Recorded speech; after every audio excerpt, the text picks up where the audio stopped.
Tema at the St. Peter's Car Park for the Break Time Food Festival. And we on Sporty 106.1 FM are live on your airwaves. 11 minutes on the clock. Arsenal 0, Man City 1. Arsenal will go for long one all the way back.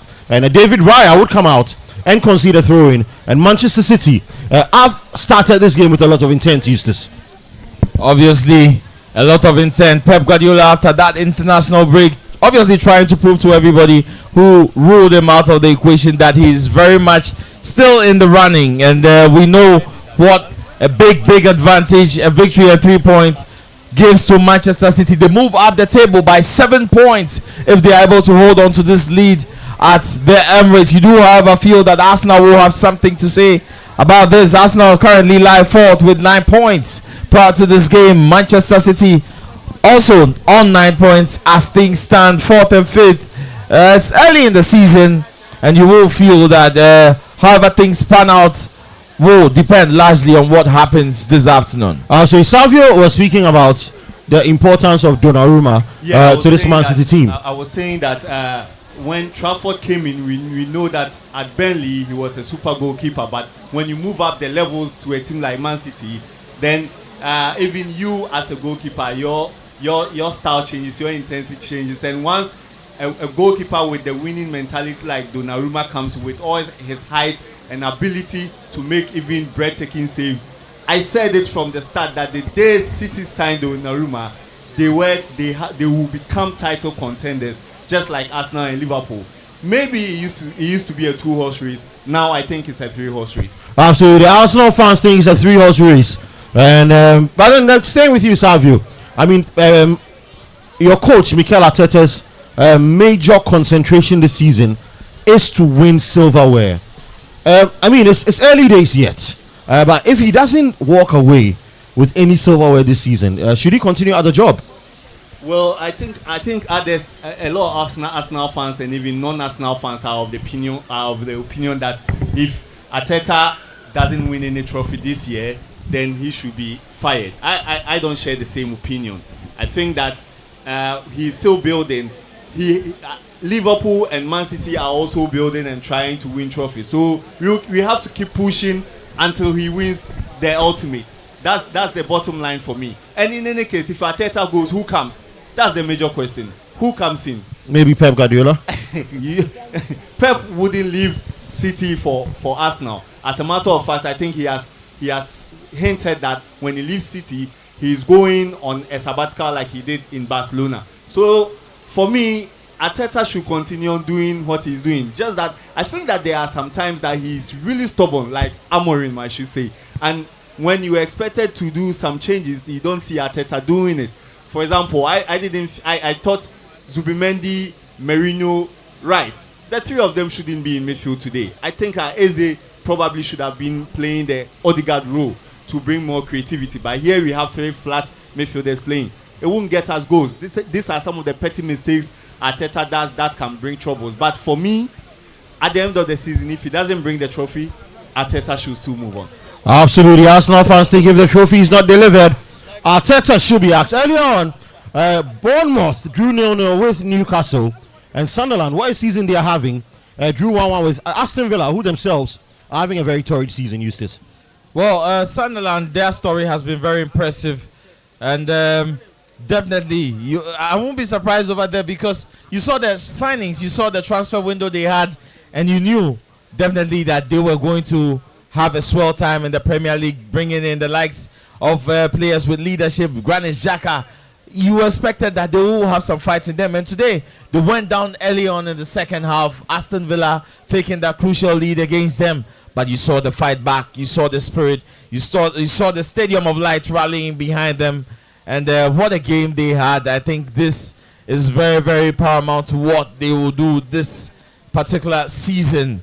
I think Sunderland are here to stay. They've put in the investment, they've put in the shift, and I do think they will come well at the end of the season. Absolutely. I mean, they were very strategic in bringing players in. Experience as well was key. Arsenal 0, Man City 1. We are still live right here at the St. Peter's Car Park in the heart of TMA, Tema Community 4, and we are at the Break Time Food Festival. I can see quite a lot of tantalizing, they call it, food. From fruits to your fufu, to your grilled chicken, there's all of it right here. There's amazing music as well. Now, as a matter of update, Kotoko are 2-1 up against Kora United of Nigeria in that CAF Confederations Cup qualifier. Asante Kotoko 2, Kora 1, and that game is currently ongoing at the Accra Sports Stadium. And we will update you as we do go along right here at the Tema Food Festival. Arsenal on the attack, a ball in the middle of the park. Can they find incursions? Calafiori goes back into midfield. Arsenal look to break down the City defense. Ball on the edge of the box, all the way to the right side. It goes to Chukunonso Madueke, the man in the number 20 shirt. It goes all the way back to Timber. Can he find the ball into the box? Man City up on the ropes, and they concede a corner. And you know how dangerous Arsenal at corners, Eustace. Definitely something Pep Guardiola would have spoken about, that aerial prowess of Arsenal and how they are so effective at set pieces. And so Kotoko have just conceded a second, and it's Kotoko 2, Kora United 2. The Porcupine Warriors need to wake up if they are to make it past Kora United. And I mean, come on, they should do a lot better. So it's Kotoko 2, Kora 2. What's happening to the Ghanaian clubs? Because yesterday, Ghana Premier League champions BBN Gold Stars lost by 2-0 to JS Kabylie from Algeria. The second leg is going to be a monumental task for them. If Kotoko are unable to win this game, it's going to be curtains down. I did think they'll progress past this step and then probably lose to Wydad Athletic de Casablanca of Morocco. But as things stand, it's looking very, very murky. And Kora are supposed to be their level. Yeah. I mean, they are not a very big team. They are 14th in their league in Nigeria. They are not your quintessential maybe Enyimba.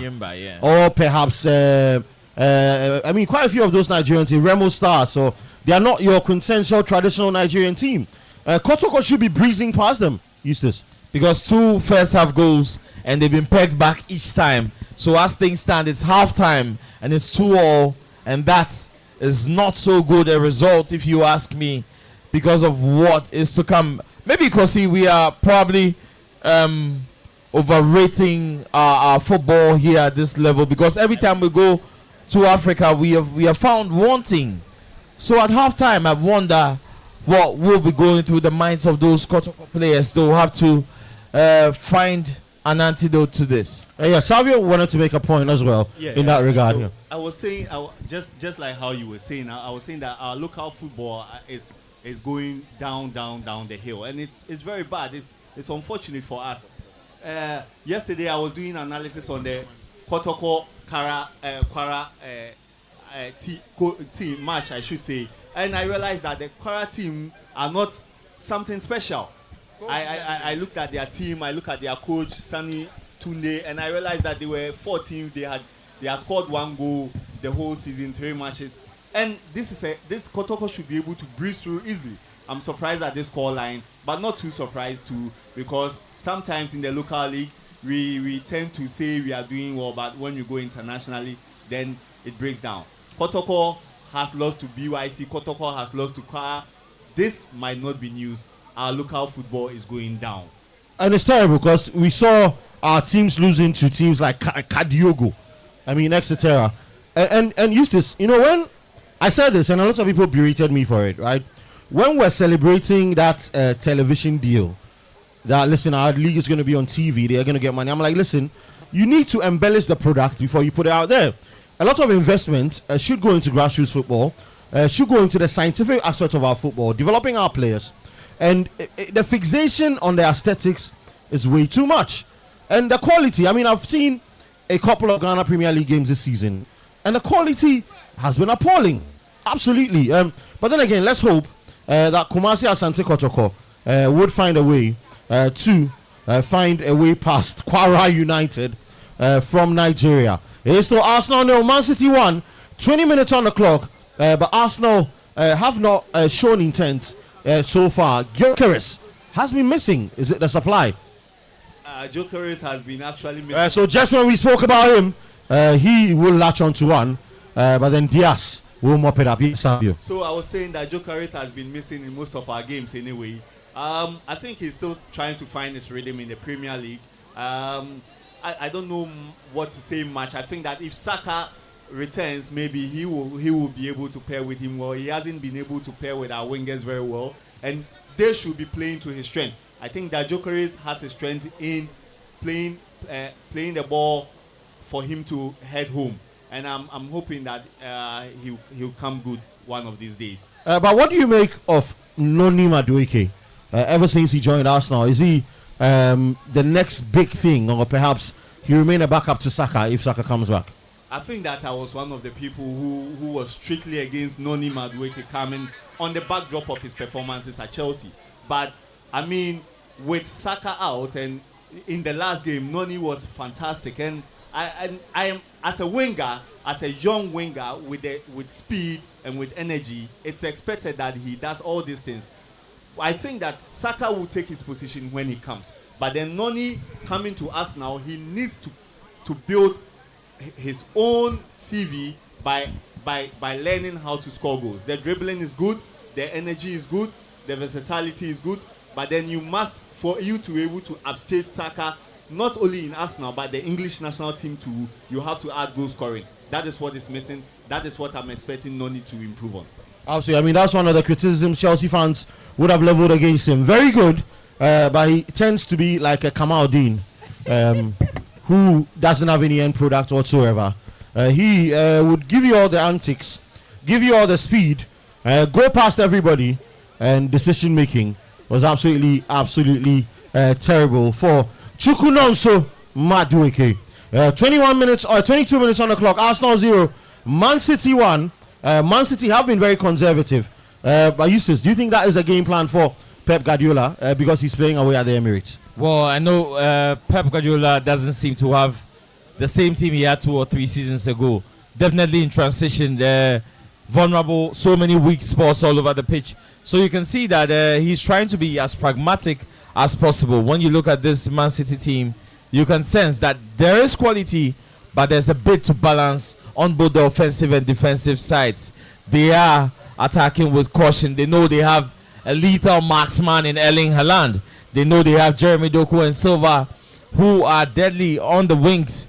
But they will take their time. They will protect Rodri, and they will try to be as pragmatic as possible, because when they look at the rear guard, Ruben Diaz is not the same man he was a season ago.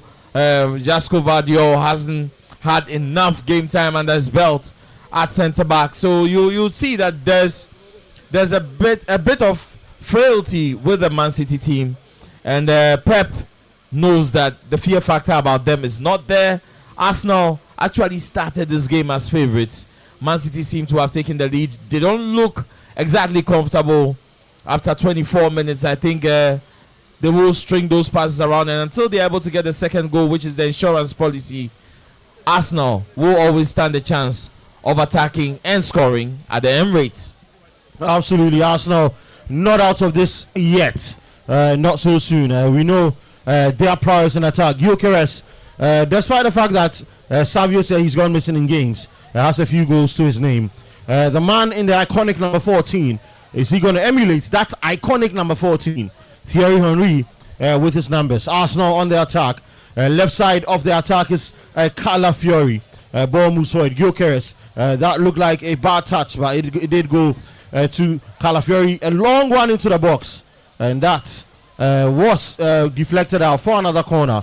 And Arsenal are building up the pressure. But Calafiori, he came in, after a long spell out last season, and in to replace the young Luis Kelly. But also Arsenal fans are of the opinion that Luis Kelly will do a better job in this team than Calafiori. Well, I beg to differ. I mean, based on experience, I think that Calafiori would do a better job than Luis Kelly. Normally, when you are coming in fresh as a youngster, you tend to want to impress. I think that is what made Luis Kelly go that strong in his position. But then, based on experience and based on one or two abilities, I think that Calafiori should be ahead of Luis Kelly, and rightly so. Absolutely, and obviously maybe because Luis Kelly is by trade a midfielder, he was deployed there as a makeshift. Yeah, exactly. Absolutely. So Donnarumma shows exactly why Arsenal, Man City brought him in. Good reach out there to punch. Guardiola attributed these qualities of the Italian Gianluigi Donnarumma. Chukun also Madueke on corner duties. It's going to float one into the box. Arsenal with their routine are looking to get an equalizer as soon as possible. Ball goes into the box and Man City will clear. They have been busy on the training ground, Eustace, learning how to defend these Arsenal set pieces. Well, when there's Kolo Toure in that technical team, you know definitely there will be attention to detail when it comes to defensive duties. That's one thing Man City seem like they want to improve this season. They are tracking back. They are a bit more physical. And I think they do have the man, Ruben Diaz, in the heart of defense for them. I think will be crucial. It brings that leadership, that versatility to that rear guard. And I'm happy to see that Pep is being very, very pragmatic. He has a partner in Jasko Vardiol, Kusanov, a bit young, a bit rash, hasty decisions sometimes, but you will believe that he will come to maturity together with O'Reilly as well. So I think Arsenal, looking at the lineup, one would have thought that with Kusanov and O'Reilly, Arsenal would have a lot of joy on the flanks. Unfortunately, that has not been the case. It's been more of a one-way traffic this time, as Man City have had a plan working. I think Mikel Arteta should figure this out. The earlier he does, the better it is for for Arsenal. I beg your pardon. Absolutely. Nico O'Reilly with the ball on the right side, the left side of the Manchester City defense. Mikel Arteta is pacing, wondering how to crack this Arsenal conundrum. Arsenal, meanwhile, on the attack, they are robbed by Jeremy Doku. But Jeremy Doku, in his last few games, has been very, very impressive. He's one that was also criticized for his end product, but he's been great in the last couple of games. Well, the British Kamaldeen Sulemana. He actually played with Kamaldeen Sulemana. He did? Yeah, they played together. They played on either wing in France. Oh, right. Yeah, at the youth level? Yeah, no. At first team level. Was it for Nice? OGC Nice. Yeah. Oh, right. Okay. Yeah, so he played on the left and Kamaldeen played on the right. That must have been a lot of wasteful opportunities in that team. However, he's looking to improve this season. Since his vacation to Ghana, he's gone back and he's looking like a reformed player. He's looking like a player who has added an end product to his dribbling, his skills, his pace, and that's the missing link, to be honest with you. Jeremy Doku, if he could add goal scoring, he could be another Riyad Mahrez for them. He could be another Raheem Sterling, because we know Pep has that in him. He's able to draw it out of players. We could name a whole lot of players who have improved their goal scoring statistics whilst they played under Pep Guardiola, and I think Jeremy Doku is in the right place if you're talking about the manager who can maximize his potential. They say he came to Ghana for the Otunfo to pray for him. Ever since that, he has been performing. And also, when he went back, he got baptized. He and his girlfriend got baptized. I don't know whether they'll still fornicate after the baptism. It looks like they might get married soon. But anyway, yeah. We are still live on Sporty 106.1 FM, straight from the Tema Food Festival. Charlie, the tension in the Arsenal fans is hiding. Arsenal fans in the building. Vimde, 3-1.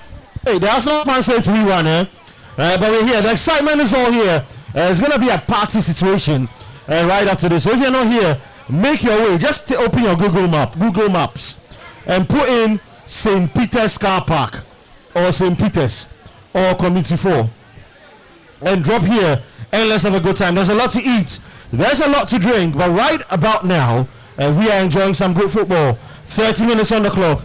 Just how crucial will it be for Arsenal to get a goal before the halftime break? I think it will change the team talk. It will alter how Arteta will give his team talk during halftime, and then based on that goal, you can then build on and see how you can get a winning goal in the second half. But if you go to recess still down by a goal to nil, then you know that your team talk is centered on trying to come back. And normally what happens is that when you are 1-0 down and you are trying to push to come back, that is where the opponent exposes or cracks your weaknesses and then tries to go 2-0 up. And the opponent is a very quality team. Manchester City is a team that can crack open your defense. So it's very crucial for us now to try and get a goal before halftime so that the team talk will be towards winning. Absolutely. So the team talk should be tailored towards the situation. Arsenal are channeling their inner Brentford. As Calafiori is about to take a long throw in. I mean, come on, you didn't expect a team like Arsenal to be doing this, would you? A long throw in like a Brentford would. Well, the ball goes in and the Man City will clear. Like they've done absolutely everything. Ball on the edge of the box. A long run in. Can Arsenal find a goal? And that was the worst header in the history of football from Donny Madueke. What was he doing? What was he trying to do? I think he was trying to place the header, but the right technique would have been to head it into the ground. I feel good movement to create the space, but then he should have been more direct, headed into the ground against Donnarumma. And you were talking about long throws, and last season we saw Thomas Partey on throwing duties with those long throws. I think Arteta fancies that tactic. He's still kicking out goal kicks into touch, wants to do the high press, and so the game has evolved, and these managers have evolved with it. In England, it's still a bit more direct, and you expect a lot more teams. A few other teams still employ the long throw tactic, if you ask me. So it's going to be a fundamental part of Arteta's game, I do believe. All season long, we will see long throws from Arsenal. Calafiori has it again, and this time, hopefully, he goes short. Yeah, he doesn't have a choice but to go short. That's almost at the halfway line. Man City will clear, but they've not had a great spell of possession. Arsenal have been in control of this one, and Man City are having to feed on scraps. But Rodri, I mean, how have you rated him since he returned from that long injury? Is he the same player? Has he had the same impact? No, definitely not. Not the same player. I don't know if it's the mobility, I don't know if it's the strength, the physicality, but after a long layoff of about a year, when it's an ACL, you know that it will take time for him to get back to his best form. Man City, however, are relying heavily on him because the play is recycled through him. He's the one who intercepts, he's the one who restarts everything every time they have the ball, and when they do not, what he does for the team is crucial. So based on the fact that he delivered more, and the fact that he was a Ballon d'Or winner, people do forget that. You would expect a certain level of consistency and performance from him. Unfortunately, we are not seeing him at his best. Maybe he's past his prime. Maybe he won't fully recover from this long-term injury. But Pep Guardiola is the man in charge, and he will know.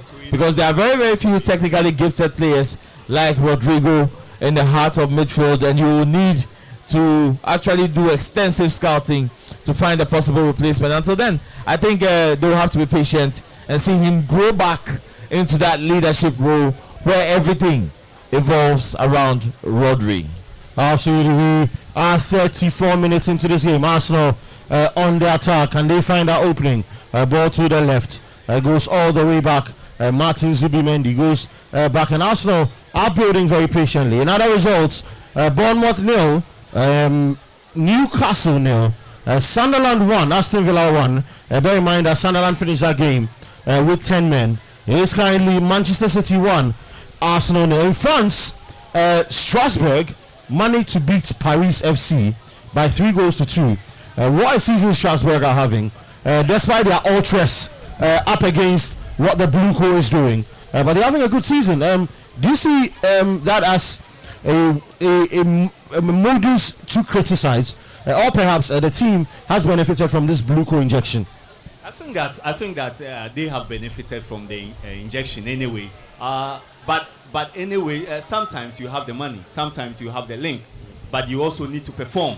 And I think that Strasbourg, even though they have the link, they are performing at a good level. Vitesse Arnhem also had those chances, those times linking with Chelsea, but they didn't perform. So all kudos and credit to Strasbourg for the performance they are giving in this season. I'm hoping that they can go to the level of getting into the Champions League, what Brest did last season. so that we can have some varieties when it comes to the teams that come into parade in the Champions League. Kudos to them. Talking about Brest, yesterday was nice Brest. Nice against Brest. Brest happened to withstand the press from Nice, and they stood tall, nipped Nice in the bud, and triumphed by 4-1. So yesterday Brest were standing tall, and they resisted the press from Nice and beat Nice by 4-1. Eustace particularly enjoyed that game. I think Thierry Henry said that you don't need to be big to compete. Yes, you can still be small and compete. Fantastic. But Eustace, I mean, do you agree with that assertion that you don't need to be big to compete? Well, I think absolutely true. The mere fact that it's coming from a legend like Thierry Henry makes it true. I mean, there are no questions about that. I know I agree, but Henry's word is the final deal for me. So Eustace says you don't have to be big to compete. We are still live on Swadi 106.1 FM, right inside the heart of Tema in the Ghana Premier League as well. Ghana 0, Nation 0. 14 minutes added on after the first half. I don't know why. We'll find out. Bechem 0, Holy Star 0, Summertech 0, Karela 1. Swedru All Blacks return to the Premier League with a bang. At halftime, they lead 2-0 against Brecun Chelsea. That's what it looks like in the Ghana Premier League. Arsenal as well are down by a goal to Manchester City, who have not been threatening since they scored that goal. Yeah, I think that just as we said, once Man City are ahead, Arsenal will do everything possible to try as much as possible to get the equalizer. Doku. So this is what we spoke about. Jeremy Doku did exactly what Kamaldeen did the last time he played for the Black Stars. Best of the season. He took the ball, ran at everybody, had a lot of space. There are two things he could have done. He could have found somebody on the front post, or he could have cut in and shot. But what did he do? He walked the ball into the box, confused himself, and passed it back. And the attack is gone, Eustace. This is really, really poor for the standard of Manchester City. You would expect a much more clinical end product. At least lay a pass on for somebody. But to put Rodri in that kind of position to shoot from an awkward angle was such a poor decision. And you wonder, with all the great players he's been around, you think Jeremy Doku would have improved his. I mean, a few goals here and there won't take it away, but we need to see progress. We need to see some proper decision making. Pass the final ball, shoot on target, something. Give us productivity, because I mean he's having a good run in the team. But this is Pep Guardiola, and you know that after a while, when others come into the running, you probably go onto the bench if you are not productive. So I mean, yeah, generally, Jeremy Doku, big room for improvement, I think. But they said the one on the bench who replaced him too is a bird of the same feather, Savino. Well, I think that I think that Savino may be a little better than Doku. Yeah, I think he's better. Yeah, he's better because we saw him at Girona when he did a lot of goal scoring too, in addition to him being a winger. I always say that one of the players I have admired so much for his improvement is Bukayo Saka, and he should be a standpoint for many wingers. When he started, he couldn't use his right leg. Now he's good at crossing with his right. He's able to cut in and score. He's able to do a lot of things. And sometimes I don't know why the other wingers don't take cue from people like Saka, developing from a younger age and then maturing into a very good player. Doku could have done better in what we saw, but at the end of the day, he did what Doku would have done anyway. He did what Doku would have done.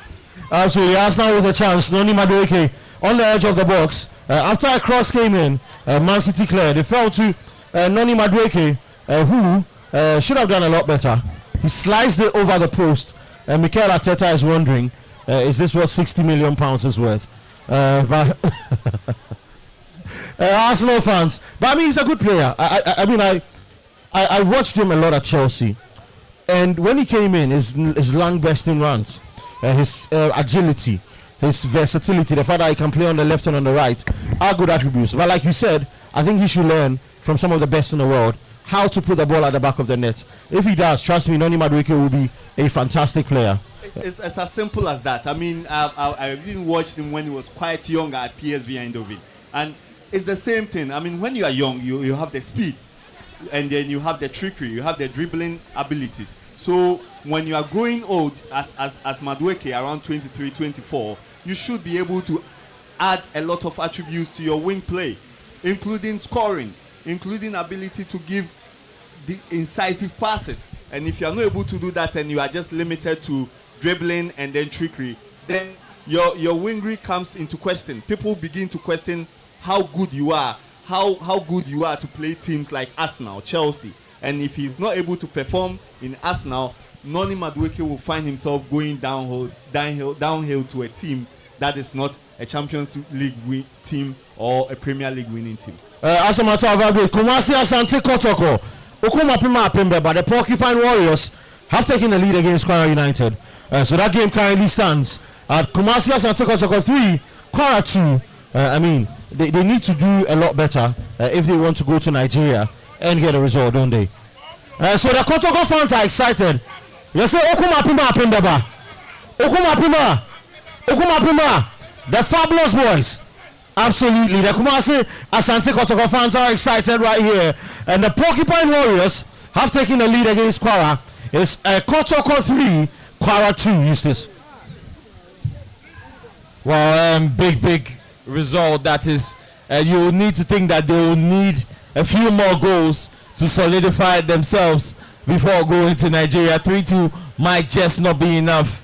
It promises to rain goals in Nigeria if things end this way. Because I do believe, however, that Albert Amoah has already been on target. I believe that he is the key to unlock the defense of Kwara. If you look at the way Kotoko have played in the last few matches, when you look at the beginning of the Ghana Premier League, also the top 4 tournament, I think he has enough quality in that in those feet to unlock any defense. So I won't be surprised if it's Albert Amoah with a goal for Kotoko. Let me just try and confirm that in a second. But after 56 minutes, it's still okay. So he scored a goal. He scored the second goal for them, and that is not surprising at all. I think Kotoko have 30 minutes. They need to give us at least 2 more goals. A 3-goal cushion will be just right for the Nigerian ball team. To the left to Arsenal. Noni Madueke looks to take his man on, and he doesn't succeed. Ball back to Arsenal. Noni Madueke once again. Fantastic way. Cross into the box. And Donnarumma with his reach will punch. He will come to the edge. A shot. And that was rising over from Calafiori. I mean, Madueke is getting into dangerous positions. Yeah, I mean, if you had Saka on the pitch, it would be a different story. It would definitely be a different story if Saka was on the ball like this. You know, Madueke tried to turn to the left and try to dribble the defender inside, but he did very well. And then he tried to make a good cross of it. But I've told you, a 6'6" goalkeeper like Donnarumma, you don't play this kind of balls to him. He will grab it easily or he will take it out. Madueke getting into dangerous positions. As I have said, the end product is what we are looking for. We are hoping that one of these days, when he gets into this kind of positions, it will result in a goal. And he has been rated 5.6. That's the lowest rating on the pitch. But on the bench for Arsenal, they've got Kepa Arrizabalaga, Ebere Chieze, Mouse Lewis Kelly, Gabriel Martinelli, Christian Mosquera, Christian Norgard, Ethan Nwaneri, Bukayo Saka, and Benjamin White. And for Man City on the other end, they've got Nathan Ake, Oscar Bob, Luis Rico, Mukasa, Nico Gonzalez, Matheus Nunes, Savinho, John Stones, and James Trafford. 45 minutes on the clock. We have 4 minutes of time at the dawn. Can Arsenal get a breakthrough before the halftime whistle? They try their best, but unfortunately they cannot. And Donnarumma, what have you made of his performance in this game, Eustace? I think he's been solid, absolutely phenomenal. He's been a giant in goal for Man City, and had it not been for his exploits, I do think Arsenal would have equalized or probably even taken the lead. But what a save that was. I initially thought it hit the bar, but it was a big save Big save Donnarumma over and over again. And he is the reason I would say Manchester City are still in front. Ball goes in a header and Man City clear. So at halftime, MC Kobe Perry would go out and about, speak to the fans and get your views on what has transpired so far in this cliffhanger between Man City and Arsenal. But Pep Guardiola, usually you see him look to dominate possession and suffocate the other team and rob them of it. But in this game, he's been very pragmatic. Well, it's not only this game. In the 5-1 loss too, he was very pragmatic. I think that he realizes that now Arteta, just like him, is also very good at possessing the ball. So in that instance, you don't go toe-to-toe with him, especially when Arsenal is playing at home. You try as much as possible to be pragmatic and then contain. And that is what happened. With Man City's goal, just because they were containing, they were able to launch a quick counter break. And on the counter break, that is where Haaland was able to put the ball at the back of the net. Pep has been pragmatic, and I think so far it's working for him. And I always say that as a coach, if you are not able to be pragmatic, if you are not able to vary your tactics, vary your system, then you are not a good coach. Pep is a coach who plays good football, but when he meets a team like Arsenal, that is where he decides to stay behind. And so far it's working for him. He's been pragmatic and it's working. That is the most important thing. Absolutely, he's been pragmatic and it's working. We are inching closer to the halftime whistle, and Kobe Perry will be interacting with all of you, Arsenal fans and Man City fans. Those that are hate watching as well, you have an opportunity to speak to you. But it is 47 minutes on the clock. Any moment from now, that halftime whistle will go. And what kind of first half have we seen here, Eustace? Well, it's been very cagey. I mean, the early goal helped Manchester City settle in. Erling Haaland, of course, clinical, as always is the case. Arsenal tried to get back into it, but I think they should have concentrated right from the very start. Two tacticians, two friends, adversaries on the day. Pep Guardiola and Mikel Arteta will have to find answers. Guardiola will have to maintain his lead, probably get a second goal as an insurance policy. You think that Mikel Arteta, in front of this Emirates crowd, would want to win. A quick review of the halftime statistics will let them know definitely that Arsenal is on the ascendancy, and they'll come into the second half all guns blazing, ready to fire from all cylinders and get the 3 points. It's going to be an absolute cracker, roller coaster in the second half, Kosi, I predict. Talking about statistics, Arsenal have had 68% of the ball, Man City only 32%. 4 shots in total, 1 on target for the Gunners, 2 on target for the Citizens. 1 big chance each. Both teams have created 5 corner kicks for Arsenal, none for Manchester City. And Arsenal currently have an XG of 0.35, Man City 0.55. But the most important statistic, the number of times the ball has been stuck behind the old onion bag. Manchester City have their noses in front. Erling Haaland, the knight in shining armor, the Viking from Norway, the Matador, the man who's redefined that number 9 role, has put Manchester City 1-0 up. But Erling Haaland, man, we can't stop talking about him enough. You can't stop talking about Erling Haaland, a player who scored 9 goals. A player who scored 9 goals when he was in the junior team in a game. I mean, in recent game too, he scored 5 goals for Norway, and he's been scoring, and he's been scoring. You cannot get all the adjectives for Erling Haaland. He's been absolutely brilliant in his position as a number 9, and I'm super proud of him as a player. Yeah, I'm very proud of Erling Haaland. I just saw a fantastic play from Nico O'Reilly, the guy I left back from Man City. Cool, calm, and collected.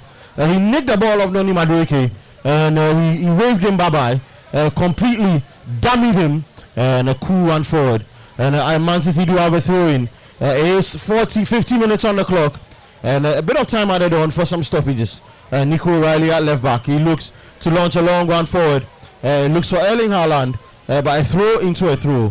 You hardly see that in football these days. He threw the ball straight back out. And this should show you that Man City are content to what they have. Ball in the middle. Martin Zubimendi has been missing, but he's no Thomas Partey, is he?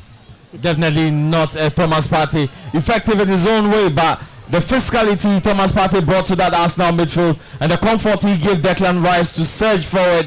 You have a slightly depreciated this time around with Zubimendi. He controls the game in his own way with a technique more of reading the game. But it's different, and I think that was probably one aspect Mikel Arteta didn't look out for. And it's halftime already. It's 1-0 to Man City. And an interesting statistic you did mention was that Arsenal was dominating possession. Previously, Manchester City used to dominate possession in the big games. And against Manchester United, I realized it was the same pattern again. Manchester City trying to play on the counter-attack. Do they want to do less and less with the ball and rather be effective? These are a lot of questions that I'm sure as the season pans out, we will find answers to. But there's a new technical direction on the bench. Pep Guardiola is still in charge. Pep Linders and Kolo Toure definitely bringing a different perspective. Great first half. Looking forward to the second half, Kosi. Absolutely. I'm going to hand you over to MC Kobe Perry. He's going to lead the interactions. We'll be back at half for the second half. Remember, we are still live on Sporty FM 106.1 on your megahertz. Stick and stay. Kobe Perry takes over. All right, your general, the one and only Mr. Kosifiaka, is loud and active. We are in Tema. They say this is Tema. I now understand the reason why they have always felt like they are a different world on their own. Now, this is Tema. I like the ambience. I like the camaraderie. I like the ambience. I like the camaraderie between the people. There's food, there's drinks, there's people, there's socialization, there's everything else and more. But definitely, I would want to get your views on the game we have been enjoying so far. Let me come to the Arsenal fans first. Arsenal fans. Oh, you see, your bleeding brings us joy. Let's be realistic. Your bleeding brings us joy. How are you feeling? Sad. I wasn't expecting this scoreline. I thought it was a clean sheet and maybe 7 goals. Clean sheet and what? 7 goals. You want to score Man City 7? Yes, we did it. We did it last season. We scored 5. We have jokers now. So what's happening? It's Arteta. Like the guy said, why are you playing Mikel? Why are you playing Declan Rice and Mary? Is it just me or you're watching a different league? Because but we have jokers. At this point, you see, that's why Burna Boy said, you go to explain, Taya. You to explain, bro. You're explaining too much. That's an Arsenal fan there. Hello, sir. Oh, kindly. Hello. Okay, so I see a Chelsea fan here. You're not a Chelsea fan? No. You're which one? I'm a Madrid fan, but Madrid. So, in this particular game, what are you supporting? because my brother is MC360 who supports Arsenal, I'm supporting Arsenal. So you are a fellow or you are associate Arsenal fan? Yes. But how did you see the first half? With more consistency as Arsenal. I mean, after conceding, I mean, we're sure to score and then win. Okay, so they should equalize and probably win the game, right? Because of the consistency in their formation, right? All right, sure. Any other fans? All right, let me get to the Mandem table. Hello. Yo, what's up? Cool. How do you see the first half? I think we've been attacking Man City, but Man City have been very pragmatic. The same thing that people accuse Arsenal of. Man City, they've been very defensive so far, especially after they scored the goal, which was a fluke if you ask me, because the goal was a fluke. It was a fluke because. Hold on. It looks hold up. No, I want to be on the same page because I'm talking to one Arsenal fan, and the other Arsenal fan is saying this goal is a fluke. The ball they took from your 18-yard, run all the way to score. Let me explain. I'm saying it's a fluke because it was a defensive mistake rather than the attack brilliance from Man City. Right? It was a defensive mistake from Arsenal. If we had not made that mistake, they wouldn't have scored that goal. But that's how goals are scored. But there are some goals you see that this is an attacking brilliance from a particular team. But all the same, we are still in the game. We still have Saka. And Eze on the bench who can come in and change the game. All right, now, I just want to say this. It looks like all the Arsenal fans have rehearsed the same answer because it's like a rehearsal answer. You keep on telling who you have and what we have done before. You are not talking about the game you are losing. We are going to win this game 3-1. 3-1. Hey, Charlie. Ayo. All right, let me go to. We the Arsenal fans, we will not fear anything because losing be normal for us. But this game, trust me, we go beat them. We go beat them. Me, I dey tell you, I can't bet on Arsenal. Win. Go to Sporty Bet. We call it the Sporty Stock Exchange. There are a lot of odds on Arsenal at this particular point in time. So definitely do the miss way. You can choose your goal scorer. There are a million options. Definitely put your bet on Arsenal. And if your dreams come true, you might eventually win the game. Me I be odd though. You want to you be odd. Actually, yo, this is Tema, man. This is Tema. Everybody got vibes here. And we are the Tema Food Festival, Community 4. Hey, big shout going out to you, MC Hollywood. I see you. Hello. Oh, hello, beautiful girl. Hello. Hi. Please, your name? Stacy. Miss Stacy, how did you enjoy the game? It was okay. It was okay. Are you supporting Arsenal or Man City? No, this is not my team. You are supporting Man City. I don't support. You don't support any of them, but you are just enjoying the game. All right. How are you enjoying the experience as well? Oh, it's a cool vibe. It's a cool vibe. Yes, we are outdoor 106.1 Sporty FM, your voice of sport. And we're here at the Tema Food Festival. We're enjoying great ambience, great food. We're enjoying the Man City v Arsenal game as well. It's 1-0 against Arsenal in the first half. And definitely, I'm getting more views and reactions. I want to go to the stubborn boys at the back. Hey, I shouldn't say stubborn boys, stubborn men at the back. Yes, I have a lot of men here. I want to get your reactions. Hello. Oh. Hello, sir. Hello, sir. How are you enjoying the game, sir? Okay, it's nice. Are you supporting Arsenal or Man City? None of them. No. I think I know the reason. Give me for the Google. No.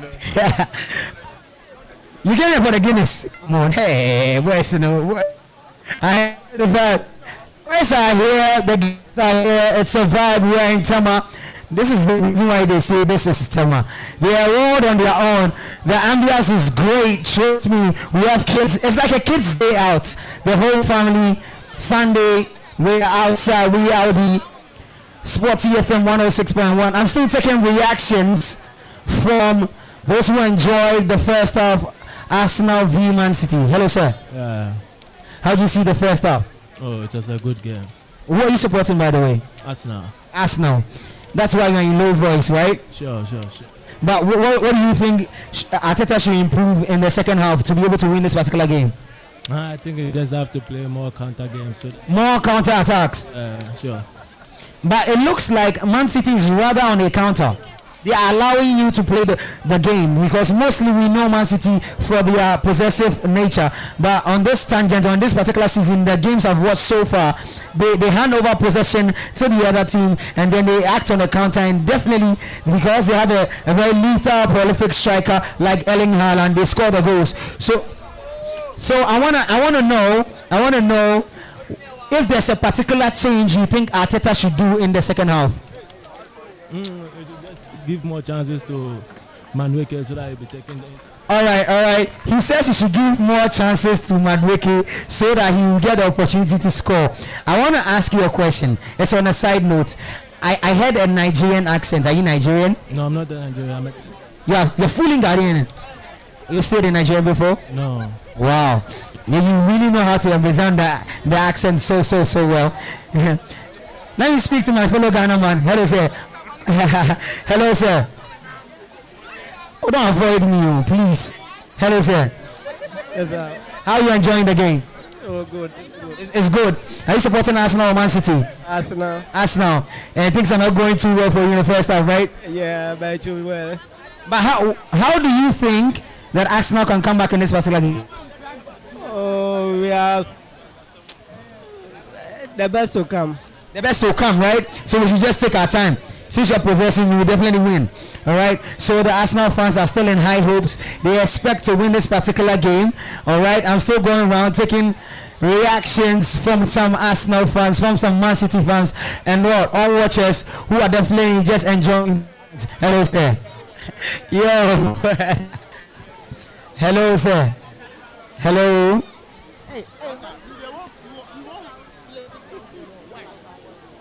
Hello. Oh.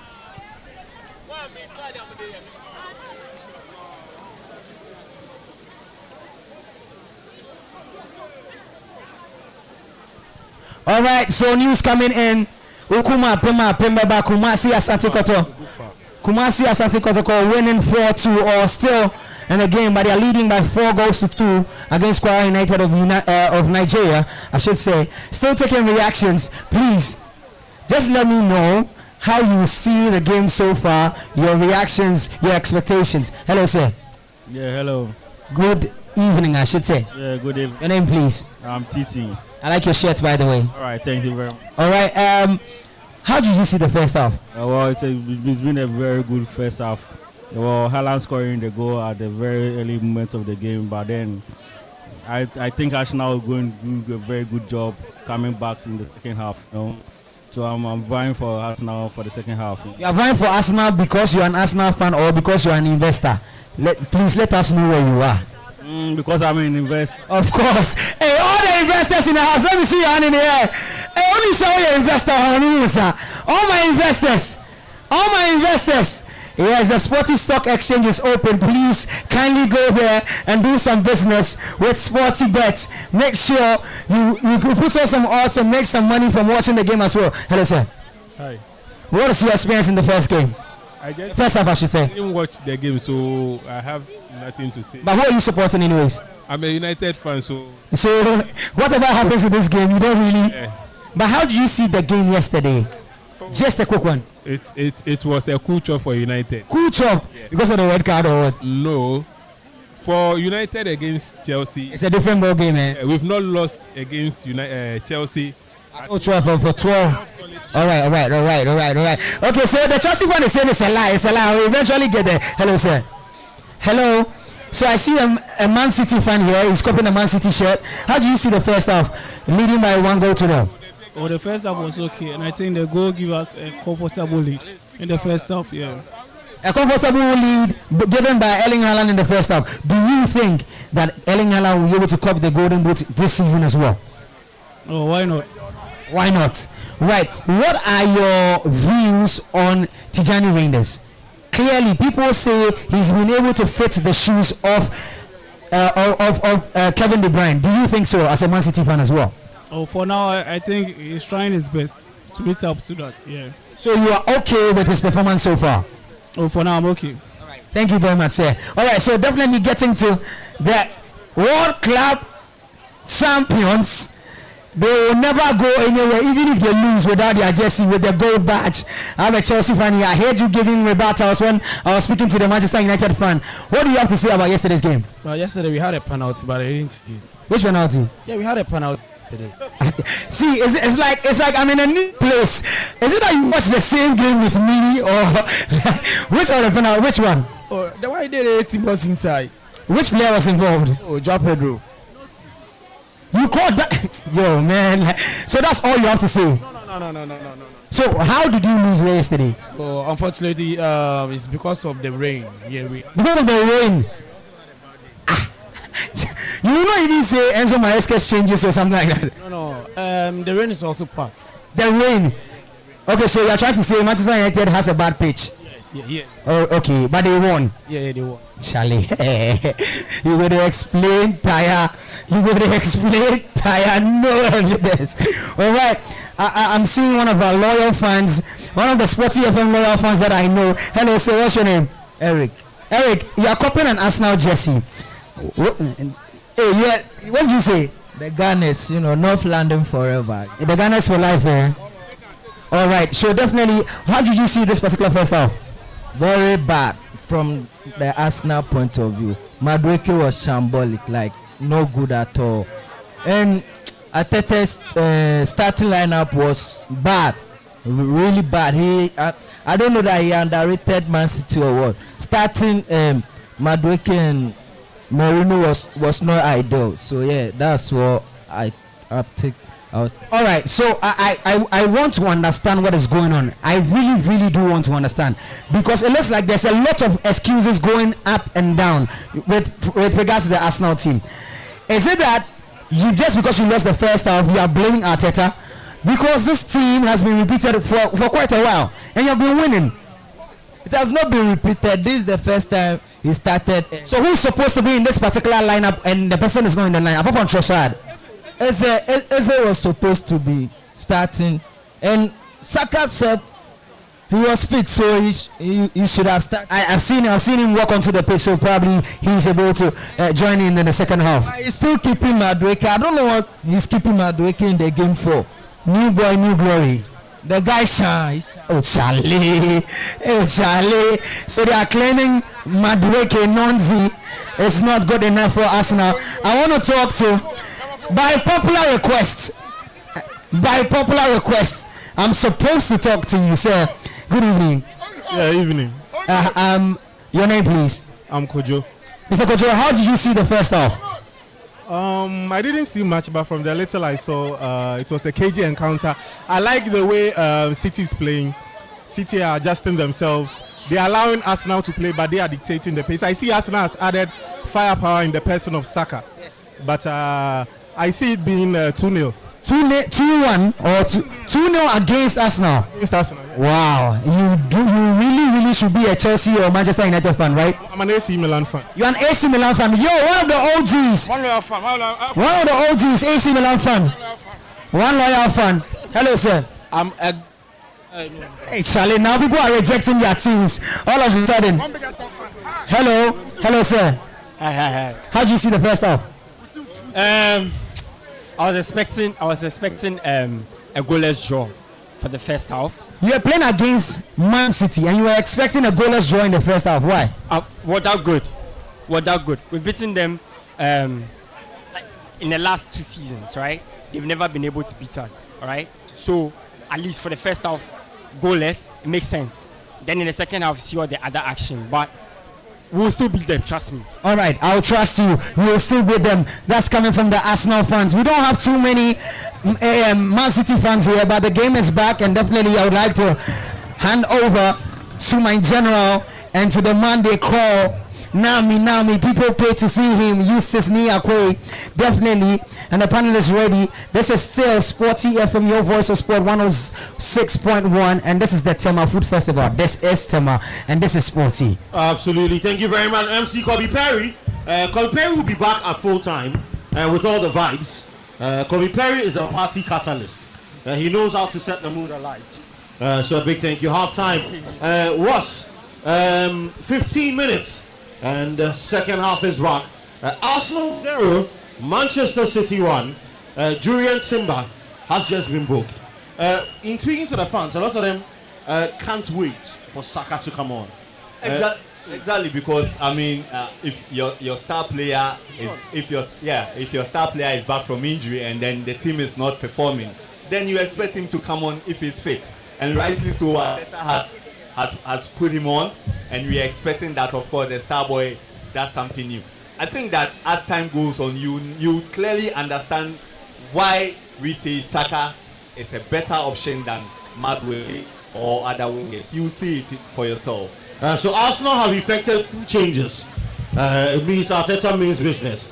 He's brought on Ebere Chieze, who replaced Mikel Merino, who was anonymous in the first half, and Bukayo Saka came on for Chukwuno, his Nigerian brother, Chukwuno Somali.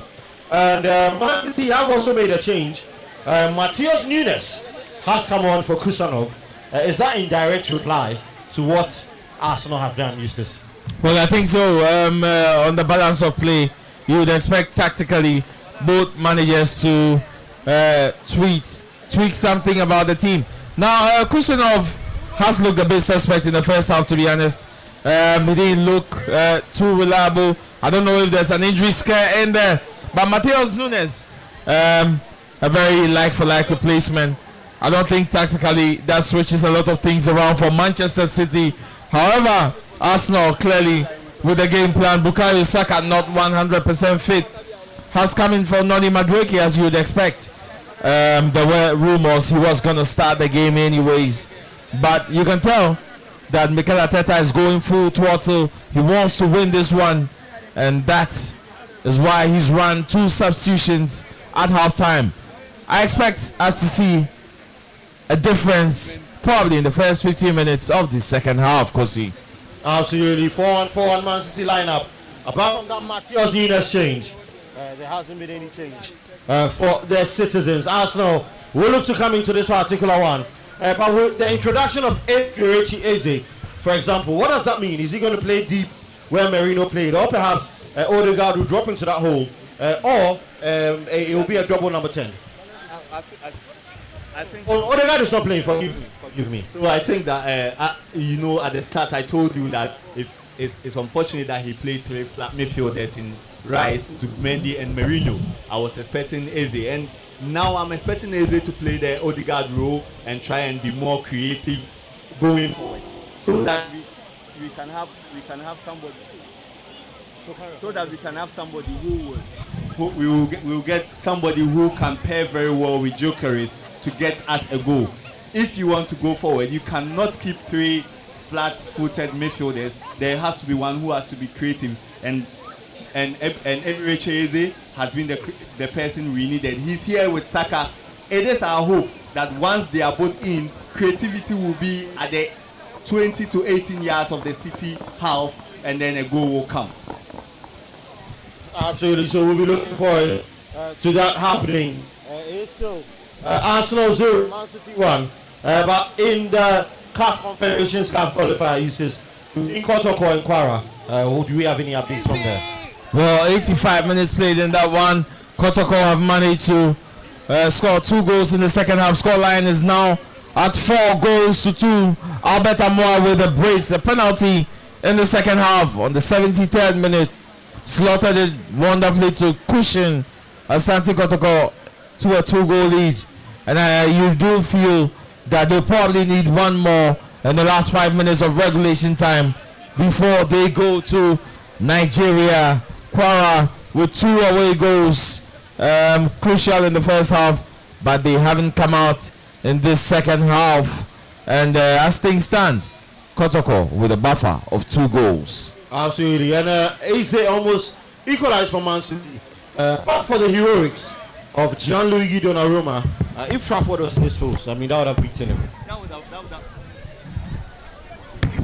That would have definitely beaten him. Earlier I told you that with the introduction of Donnarumma, Man City have become title contenders. Mark these words down. They have become title contenders. A goalkeeper who has won the Champions League with PSG, a goalkeeper who has won the Euros with Italy. He has been with AC Milan. He has been with PSG. Very experienced, with an incredibly good height like Courtois, with good saving rates and ability. He was the missing piece of jigsaw for City this season, and I think that just like they used to say that Peter Cech used to give Chelsea 15 points a season, Donnarumma will give Man City more than 15 points this season. Talking about Chelsea and their goalkeepers, Robert Sanchez yesterday proved why he's not the main man. I mean, just let's rewind back to that red card. Was it bad decision making, or didn't you have a choice? Well, I felt when you're a goalkeeper and you are coming in for a one-on-one situation, you need to look at salvaging the ball to go first. And I don't think he wanted to take that option. I think that he had a choice, but he decided to go hard, and he was hoping that the referee will be lenient and then give a yellow card. And at the end of the day, the red card came out, and rightly so. Robert Sanchez hasn't been. I don't think he cuts out to be a goalkeeper for a team like Chelsea. I'm surprised that with Martinez and co available in the window, they have stuck to him. Well, anyway, the coaches know things we don't know. So let's see how it goes for him. But I don't think he cuts off to be a number 1 goalkeeper for Chelsea. The reason why Chelsea didn't buy a goalkeeper was because they are banging their hopes on Mike Penders, who's regarded as one of the best young goalkeepers in the world. They've sent him to Strasbourg on loan, so they might want to get him back. One of the other reasons why they also didn't get a centre back in the transfer window, and just because when they send Sarr and Anselmino out on loan, they anticipate they'll be back in a year or two. They didn't want to compromise their place. But I mean, football it's not waiting for anybody. They say everybody has to move. Eustace's Manchester United got the win yesterday. Are there any Manchester United fans in the building? Yeah. Are there any Manchester United fans in the building? Yes. If you're in the building, let me hear you say yeah. Manchester United fans have found their voice. The voice that was lost. But is Amorim the man or not? Is Amorim the man? He's the man. So Man United fans think Amorim is the man. But Eustace, should he be given more time? Yeah, definitely. If you chop and change managers for a period of time, you can't do the same thing consistently, get the same results and hope that something will give.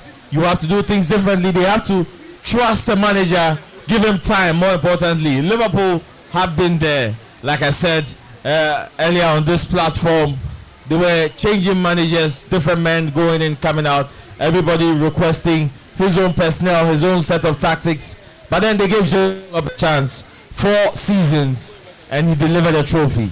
I think Manchester United are going on the same tangent, trusting a young manager like Ruben Amorim, looking at his exploits with Sporting Lisbon in Portugal, and what he believes in. Once upon a time in 1986, they trusted Sir Alex Ferguson, and I think at the end of the day, it came to bear on their progress. So it's something that United are willing to do. They are willing to give it time. They are not expecting any trophies. Amorim himself has said that in the next 2 or 3 seasons, United will be ready to fight for silverware. Until then, it's a work in progress. It's a job that is picking form gradually, and United will gradually get the personnel to be able to execute that job. We are still live here at the Tema Food Festival. A lot of people came here for different reasons. If we came here for the food, yeah. If you came here for the food, let me hear you say yeah. If you came here for the drinks, let me hear you say yeah. If you came here for the guests, let me hear you say yeah. The boys, the stubborn boys at the back. They came here for the girls. And we're live on Sporty FM, so everybody has heard you and everybody can see you. Sporty 106.1 FM on your megahertz. Arsenal 0, Man City 1. I'm here with Savio and Yusuf Niakwe, the man they call Nami. People wait to see me. My name is Kosi Fiaka. You can call me the General. And we are here. So if you're not here, make your way right now to the St. Peter's Car Park. If you can hear my voice on your radio or you're joining us live on X or live on Facebook, you can join us right here, live in living color. Let's have some food. Let's have some drinks. There'll be a massive after party. The likes of MC360 are here as well. It will be amazing. You do not want to miss it. Arsenal on the attack. Can they find a goal? Man City will mop up. Jeremy Doku gets on his bike on the left side of the attack. He looks to take on Saliba. Does he take him on? Fantastic pass to Erling Haaland. Is he going to do it himself? Erling Haaland, fantastic shot. And the goalkeeper saves it. And Erling Haaland came close to doubling the lead. He says, should he have done better? What a chance. 1-on-1, and we know his leader, but the right decision was to have squared that ball to his right hand side, because obviously David Raya had closed the angle. There was pressure, of course, from the defender, and Erling Haaland had a split second to make the decision. Poor shot, weak shot, and obviously an opportunity gone by for Manchester City.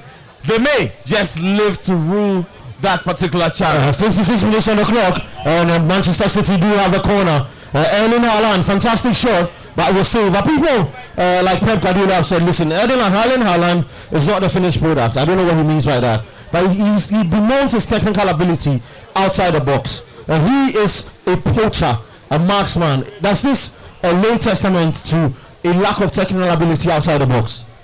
Well, I think that it doesn't. I think that Erling will come good. Let's remember, Erling is still young. He still has a lot of learnings to do. And for me, I'm not really troubled if he's not doing anything outside the box. We had Filippo Inzaghi. When he's in the box, he's the fox in the box. The most important thing is that when he's given a job to do, he does it and does it well.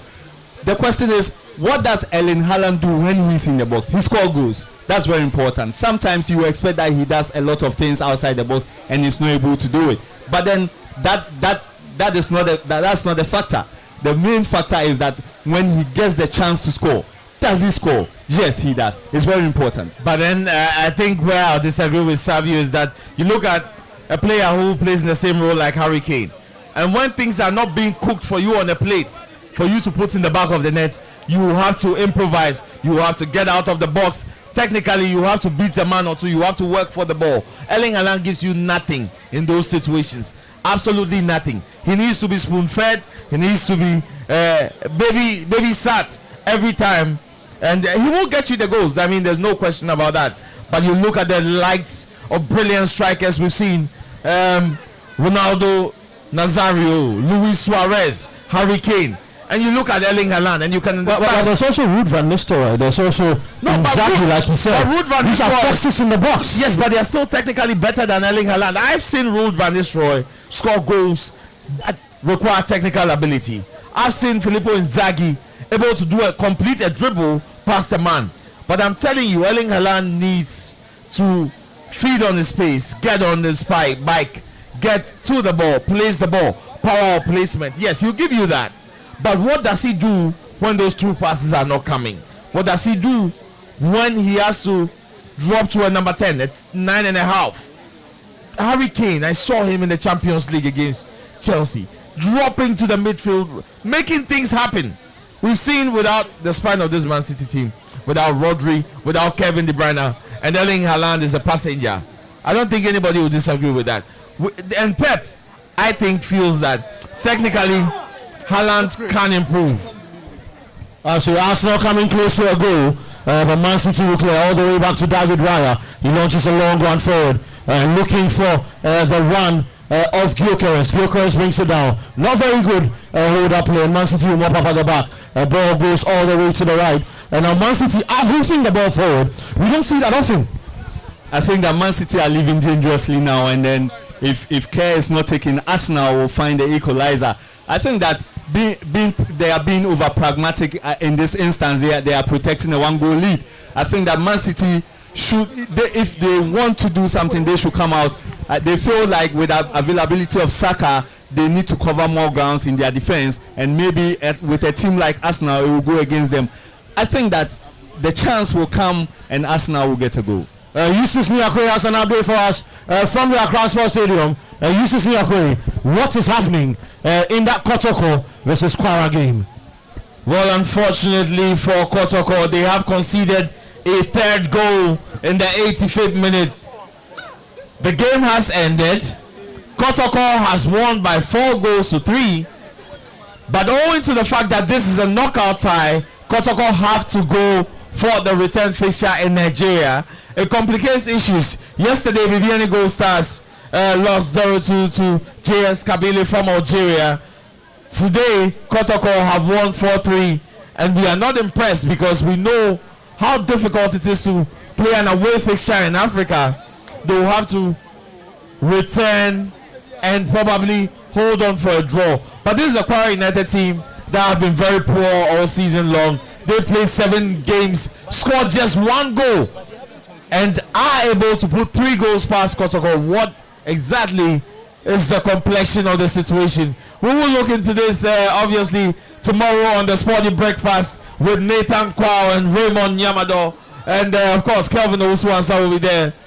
We will give you all the perspectives and angles to which this can play out. But back to the feature game this afternoon. Manchester City still leading after 61 minutes against Arsenal at the Emirates. Who would have predicted this scoreline by this time? Arsenal throwing everything forward, and Kosi, I think it does leave them to the vulnerability of the counter-attack. Yeah, absolutely. And we've seen one counter-attack. Charlie, the counter-attacks have really come. And we've seen one counter-attack where Erling Haaland should have put it on the plate for his teammates, and he didn't. They've got pace within the ranks. The likes of Tijani Reinders can't burst through midfield. Jeremy Doku on the right, and they've got Philip Foden as well, who has blistering pace on the counter. Arsenal are going to throw the kitchen sink at Man City, but Man City, are they going to sink under that pressure or not? do they have what it takes? Pep's team are efficient in their passing, and they will look to soak this up and hit Arsenal on the break as well when they can, and that should be a foul in the middle of the park. Tijani Raiders pulling Bukayo Saka back. But what have you made of his introduction, Bukayo Saka? Has he had the impact that he's supposed to have, or perhaps Nunes has been brought on to shackle him? Well, I think that he has had the impact because, as I said, immediately we started the second half, you can see that Man City have doubled up at the right-hand side in an attempt to make sure Saka doesn't cut in. Riley and then Matthias are there to try and stop him. But knowing Saka very well, I think he will find a way. He is a great player. He is one of my favorite players with all the abilities he has. And unless City continuously foul him and try to stop him from getting the ball on his left, there is a certain chance that Bukayo Saka will get a goal. Based on the way Man City are playing currently, they are trying to hold on to play on the counter. And this is not typically what they do. It shows that... My committee, 2 people in the building. Yay. That's right. My committee, 4 people. Are you here? Yay. Committee 7. Do we have reps here right now? Yeah. Absolutely. My people from 9 are relaxing. They say they won't be party. They say they are descendants of Sarkodie. So they are waiting. They are waiting for the party later on. It's still Arsenal 0, Man City 1. We're live on Sporty 106.1 on your megahertz. And it is kick by kick. Arsenal with the ball at the edge of the box. Eberechi Eze, he's been lively since he's come on. A ball goes in, cross, and Man City will mop up. And they've been good in mopping up a lot of those balls. Should Arsenal explore going central? I think that Pep has also taken a cue from Arteta's way of defending. And clearly you can see the numbers in the box when Arsenal are attacking. They are not giving any chance or any space for Arsenal to come through. And kudos to Pep for being pragmatic in this aspect. We always say that he's an attacking coach, he's a tiki-taka coach, he's a coach who doesn't like Catanaccio and then the defensive play. But from what we are seeing and from all indications, he's defending well. He has shaped up very well to ensure that Arsenal do not get the equalizer. And so far so good. It's working brilliantly. I'm just thinking that if he continues like this, they will launch a quick counter attack and then they will get a goal. I think he has been listening to Jose Mourinho, who has recently joined Benfica. And Mourinho said, I'll get that quote, but he talks about dying with your methods. He says, listen, people just have to do what they have to do to win. Gyökeres in the box. Is he going to find something? He looks to take on this man, but he goes all the way back. Calafiori is joining the attack. But Eustace, I mean, Gyökeres has been very, very silent in this game. Well, of course, this is very, very different from what he gets regularly in the Portuguese league when he used to play for Sporting Lisbon and smashed 60, 70 goals a season. This is completely different. The opposition will try to stifle you. His movements, going past men, obviously there's a step up, so he is finding some difficulty in going past his men. That not being said, he is a decent striker, and you think he still has the tools and the armory to punish you at any given time when the opportunity begs for it. Gyökeres will come good. I think when Arsenal manage to find a way to play to his rhythm, I think he'll do just fine. But for the price tag he came with, and for all the drama and nuances that characterize that transfer, you would expect that he would go all out to prove all the adversaries wrong. But I think he still has something to give the Premier League, Kosi. So the numbers board just came up, and I was asking Savio, is this really Pep Guardiola? It looks like he's about to take off Phil Foden, and he's bringing on Nathan Ake. I think Yaya Toure is the one who's giving him these ideas. Kolo Toure, sorry, is the one who's giving him this. Kolo looks happy because they are going to defend. And but Pep Guardiola, this is not him. Yeah, but Pep will do anything to win, and that's what people don't realize, that managers with a winning mentality will employ any method possible. But in the past, like in the Champions League final he lost to Chelsea, he didn't do anything to win. He played by his ways. Well, that's why he lost that. Thomas Tuchel, I'm sure he couldn't believe his luck in 2021 when he faced Pep Guardiola. However, I mean, he will take that victory on any day. It's a one-game final. It's a one-game shootout. You need to win at all costs. Doesn't matter the methods. All that matters is the accuracy. Pep Guardiola is giving away his philosophy because he wants to keep winning. And as you dominate, people will figure you out. People will try to find an antidote, like Olivier Glasner told him in the FA Cup last season, that if you play that system, I will figure you out. And true to his word, he did beat Pep Guardiola on the day. So you would expect that Pep will be a bit pragmatic, and that is why he keeps refreshing his technical bench with Pep Linders, Kolo Toure. Previously, you go back and there are different names on the roster every time, and I think it's just for the fresh ideas and how to play like you've never won it before. His team is in transition, and I don't think they are the right mental framework to win it this season. However, I do think that they have enough quality to pose a challenge at least until the final stages of the season. But I mean, Savio, this is not the Pep Guardiola we know. Surely something must have pushed him here. Yeah, surely something might have pushed him. And I think it's the Kolo Toure factor. You can see Kolo Toure written all over this system. Yeah, you can see it clearly with the way they are defending, with their shape. It's Pep, and you say that Pep will never try and play a lot of defenders, but look at the numbers at the back when Arsenal is attacking. They are not giving Arsenal an inch of space to try and create any chance, and this is unlikely of Pep. Surprisingly, it is Kolo Toure's handwriting, and I'm excited that Pep has embraced change. I'm excited that Pep has not stuck to tiki-taka. He has seen danger, and he's done very well to try and curb the danger.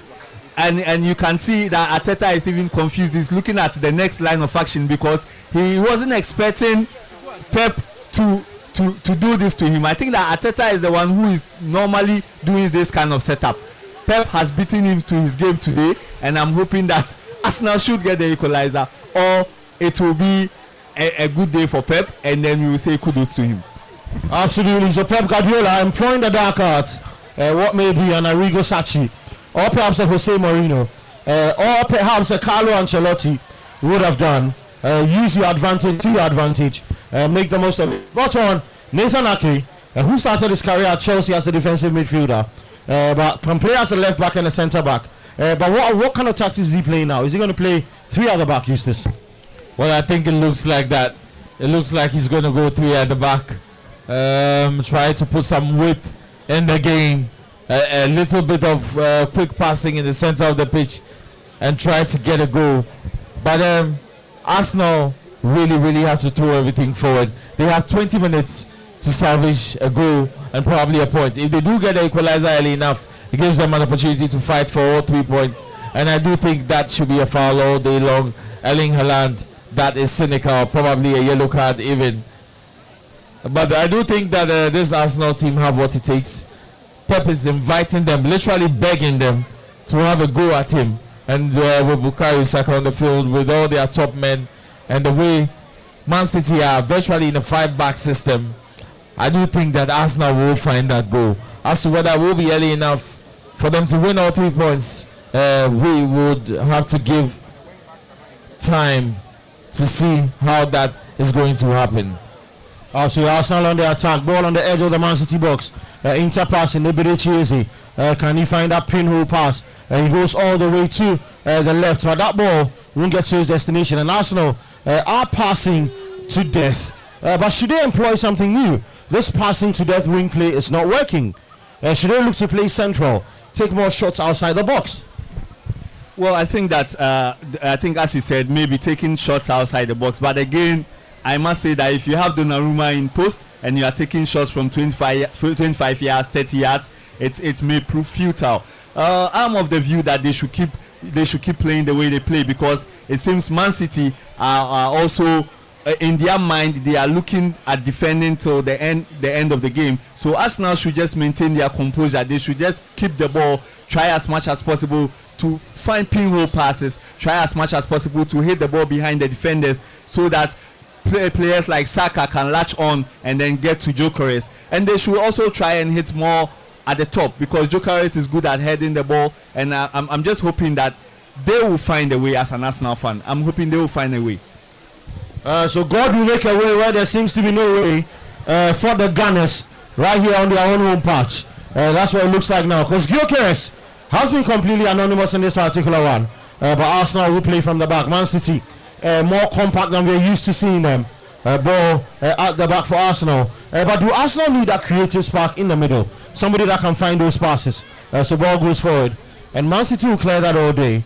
Nathan Ake, who came on to fill that space, has given Arsenal a corner. Eustace. Well, I think with a kind of low block Manchester City are playing, is going to take more than a slice of Man City and low block. Yeah, that's in the same sentence. Yeah, that's really weird on the tongue. But I do think that's the situation on the ground. They are playing in a low block, trying to invite Arsenal to come at them. The fans are tensed in the stands, and they themselves don't know what to expect, because it doesn't look like Pep is willing to kill the game. Inviting Arsenal on is trouble, because we know they'll get those set pieces. Yeah, they'll get those set pieces. Those in-swingers may not work, but with constant pressure, like Jose Mourinho says, if you don't shoot, you don't score. Arsenal must find a way, with the dominance they've had in possession, with the dominance they've had in this second half. And of course, since the goal went in, they've introduced Bukayo Saka. They have Victor Gyökeres on. Declan Rice is still on the pitch. Martin Zubimendi. They have to find an answer. If they want to win the Premier League, it's in games like this where you actually make a statement of intent. So Arsenal, 15 minutes of regulation time remain, and they have this to do. Absolutely. Man City are pragmatic. You don't expect that. But when the going gets tough, the top gets going. Nobody, anybody will tell you. See, for Duam. Last season, they were thumped by 5-1. Pep Guardiola said, no way, this is not going to happen again. He has shut shop in this particular. All the way to the left. Can Arsenal find a cross into the box? And Trossard is still playing this game. Yeah, I think Trossard has been good today. I think that many expected him to leave Arsenal this season, but he's here fighting for his position. Today he has been given the start, and he's been playing very well at the flanks. We haven't been able to have a goal. We haven't been able to create any good chances. But I think that Trossard is doing very well. But what I realize is that Man City are baiting Arsenal, because if you look at wow, this is serious. Even Haaland is going out, and the central midfielder is coming in. Well, today Pep Guardiola has gone full Mourinho or Arrigo Sacchi. It's serious. I mean, listen. Kolo Toure is using this Ivorian Malam to control Pep Guardiola. This is unbelievable. He has withdrawn Erling Haaland. He's brought on a central defensive midfielder, and Haaland is wondering what's happening. Now he has no outlets on the field. Apart from Jeremy Doku, there's no attacker on the field. Eustace. So Jeremy Doku is probably going to be the lone man up top. It's probably going to be a defensive drill like they do in their training sessions. We are just going to contain Arsenal. But what happens? What happens when Arsenal manage to get a goal? Because in this situation, anything can happen. With the pressure on you, you could concede the penalty. There could be a handball in there. So many variations as to how things can pan out on the field. They will have to be very, very careful, because it's like throwing caution to the wind. You can't ask Arsenal to attack you, and it's a one-directional whirlwind. There's nothing that City are going to do on the break from the likes of it. Jeremy Doku will certainly not be the man to take on an entire Arsenal defense on the counter-attack. But if I were Mikel Arteta, I'd have a 3-man or 2-man, virtually 2-man back system with 2 laterals, and everybody else advance. The instruction at the D will be to shoot on sight. That is what has to happen, because Pep is comfortable. He realizes this is harmless possession. Arsenal are not shooting. They are not making the possession count. You could hope for a deflection. Anything could happen. There could be a penalty shout in there.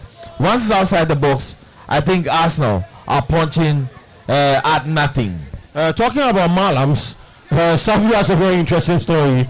No, so with the Malam story, it takes me back to 2004, Hasselhoff versus Kumasi Asante Kotoko.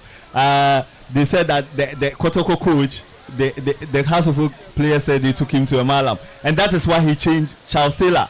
They said he went to eat Abemkwai, and then at the end of the day, when we were playing the game, and then it was 1-0 to Kotoko, and then Charles Taylor was the main man. We were expecting that Charles Taylor would stay in the game and finish the game. Before they realized the board was off, Charles Taylor was coming out. I hear the Kotoko board members were coming down, trying as much as possible to stop, but the change had already happened. When Charles Taylor was giving an account on GTV, he stated he said that, look, coach, you could have been Malam Nechelo. Oh, Charlie. Anyway, those are stories for days, man. Stories. I mean, Fifi Banton will tell you quite a few of these stories as well.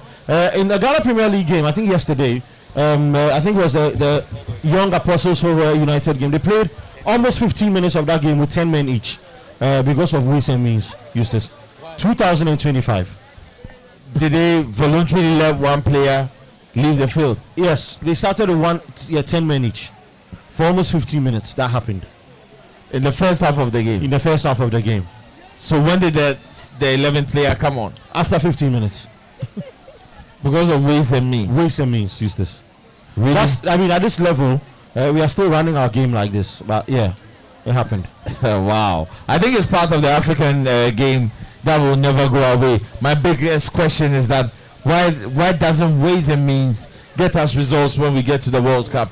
If it was feasible, I think there are certain countries that should have won the World Cup at least 10 times by now. So yesterday I was actually with the Hoho United physio, James Komibochi. He's an old man, he's a very close friend. And he was telling me about the ways and means they did on the pitch. And it goes a long way to affect the players. So he even posted it on his Facebook that Mr. Okreku should check these ways and means. People end up putting coins, a lot of things on the pitch, and then it ends up injuring the players at the end of the day. This 21st century, these things has to stop. How do you start a game? Yesterday I was watching the game. I stood up and then I just left because I was surprised. How do you start a game with one man behind, waiting for one to enter before the other person enters? In the third week or so of a league system, you have about 30 matches to play, and in the third week or second week, you are doing ways and means. What happens? Are you continuously going to rely on that ways and means till the 30th week? It doesn't work that way. I think that we should reorient ourselves, especially in the Ghana Premier League, with this kind of stuff. It's old-fashioned and archaic. You do it in your dressing room. When you come to the pitch, you come and then you play football. It's very bad. Yesterday, Young Apostle and then Hoho United. It's a shame. It shouldn't happen again. Yeah, and I mean, some of these things, some of the stories when I hear them, man. I mean, people go and soak their boots in all sorts of things, and then they are playing football with wet boots. In 2025, because of ways and means. I mean, people, they don't sleep all night. They don't have any rest because of ways and means. People can't enter the pitch with their right foot. They have to enter with their left foot. And all sorts, Eustace. I mean, 2025. It's pretty interesting, the cultural and belief system. But this is football. Ways and means without any training, without any practice, without any scientific approach, I don't think we'll get you the results. But I think the bigger problem is how our players and everybody around these teams have bought into these ideologies and think that this is the only way we can win a game. That's really unfortunate, and I'm hoping that moving into the future we will do away with this thing. Jeremy Doku takes on this man. Can he find a second? No, he doesn't. And he's that low man up front, like Eustace said. Came very close to giving Man City a second. And Pep's game plan is working perfectly. Eustace. Well, Pep's game plan is working perfectly, except for the fact that, oh wow, Donnarumma, 50-50 ball. His lack of pace evident there.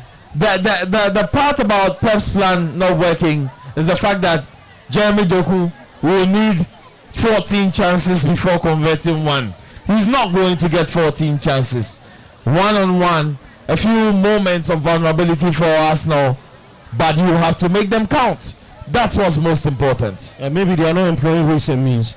But Immortal said something interesting that, as I said, if you don't go for the ways and means, the Malam tells them you have to train hard. So if the ways and means really works, then why would they have to train? They might as well just sleep and wake up, turn up, and the powers will work. But that's not what happens. Arsenal 0, Man City 0, Arsenal 1. Sorry, why am I mixing this up? Man City 1, Arsenal 0, and 82 minutes on the clock. Savio, Do you see any way back for your team? Well, never say never in a football game. We have all seen it, dating back to 1999 when Manchester United did their thing. And from that time, that was the time I started disliking Manchester United, because someone said Kufo cried. But you see, from that time, it taught me one thing: with football, never say never. I think that Pep has marshaled his defense and his shape, his system very well to try and get a lone win here. Ethan Nwaneri is coming in. Let's see what he brings. But I feel it's not over. Once it's not over, there is a tendency Arsenal can equalize. But for now, if it keeps going this way, if Arsenal don't make more incursions into the City box, then unfortunately we will lose our second game of the season, and then Liverpool will go clear. You were talking about Manchester United and Samuel Sekufo. So I met Samuel Sekufo at the airport at Kumasi, and I was speaking to him about that miracle of the Camp Nou in 1999. And he told me that it's something he has sleepless nights over for months. He says he still has nightmares over it. 2 years later, Bayern Munich got a chance to win the Champions League in 2001. However, that defeat from United, he said they could never ever forget. They felt like a trance. They had that game for 90 minutes on lockdown, but United, Alex Ferguson, hungrier than ever, 2 substitutions. I remember that game so well. And Kufo says he doesn't want. He told me if I'm a Manchester United fan, he's having no more conversations with me. Absolutely, man. See, Arsenal with a free kick. Pep Guardiola looking to effect another defensive change. John Stones is warming up, and Arsenal. John Stones is warming up. It shows you what for Doku. Yes, 6 minutes on the clock, and Arsenal on the attack, and they find that defining goal, ball into the box, and Man City will clear all day long, like they and throughout Eustace. Well, I have a comment here that says, I never expected to see Man City play haram football. Haram football, he calls it. All defense. But I think Pep has now gotten to the stage where he's learned that as much as offense and attacking play wins you games, defensive setups can also win you games. I think once upon a time, Jose Mourinho tried to explain this concept. Didn't go down well. But now we have Pep Guardiola, of all managers, being pragmatic, trying to secure the 3 points with a clear instruction to counter-attack. Kosi, I wonder what Jose Mourinho will say about this. I mean, this is typical Mourinho. They said those days where you see the board up and there's a number 12 on it, it means Mikel Obi is coming on. It means it's game over, game set and match. Mourinho is the only man in history to play the lad who played for Leicester City, the defender, Robert Huth. Yeah. He played him up front as a striker. Yeah. When they asked him, he said his height was good enough to play in that position, and he could run and he could head. So John Stones is about to come on, and Pep Guardiola, what a man he's been. Bernardo Silva. So he's coming on. So Riley is coming off. So he's bringing off a left back for a centre back. I mean, for a surely game over, isn't it? Yeah, surely game over. I think that I was very optimistic Arsenal will get the win, but I mean, bringing in another experienced defender to show up the defense is something that is so on Pep-like. And it takes me back to the game between Barcelona and Inter in 2010 when Barcelona had Samuel Eto'o. Doku too is being substituted. I made for Savinho. It's amazing. He still wants the pace up front, and then he still maintains the back line. As I was saying, in 2010, Mourinho did this tactics with aplomb, especially putting Samuel Eto'o as right back, and then Sule Muntari at left back to support the original right backs and left backs to prevent the same Pep from making incursions into their half. I think Pep has done well. He's done what he's supposed to do. He's gotten the win. With football, the win is the 3 points. It's the most important thing. I think it's a win for City. Absolutely. So Pep Guardiola thinks that the win is important. I mean, Eustace, you put all this down to his technical direction from the bench. Pep Linders. No, but I mean, Immortal is making a point. Otto Addo doesn't have any tactics whatsoever. He doesn't do the same thing, Immortal. He doesn't do the same thing.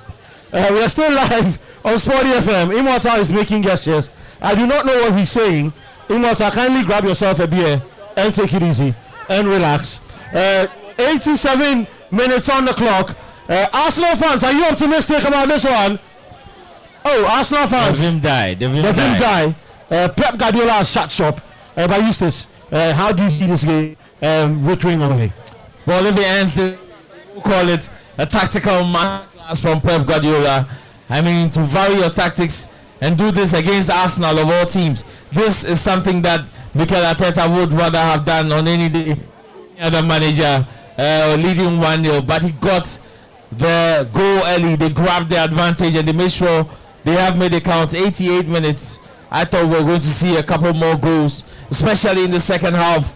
Unfortunately, not. Calafiori is virtually a winger now. Bukayo Saka is in there playing as an auxiliary striker. They have everybody for it. Gabriel will remain the stalwart man in defense. Arsenal will have to find an answer, though at least they will have to try to find an answer. And who would have imagined Pep Guardiola defending zonally? Declan Rice, nowhere to go. And Kolo Toure will smile on the bench. Pep Guardiola, Manchester City, on away victory at the Emirates. Who would have scripted it to happen in the manner that is just unfolding before our very eyes? But should this serve as a lesson to other managers? Pep Guardiola has always been a proponent of I play a certain way. Whatever happens, come rain or shine. Should other managers learn from this and know that, listen, it doesn't matter how you play. Have a variation if you have to win. Yeah, definitely big lessons in there. And earlier in the season when I saw Pep with James Trafford going long on goal kicks, I was asking Kawawa, Pep plays out from the back. He's going long with goal kicks.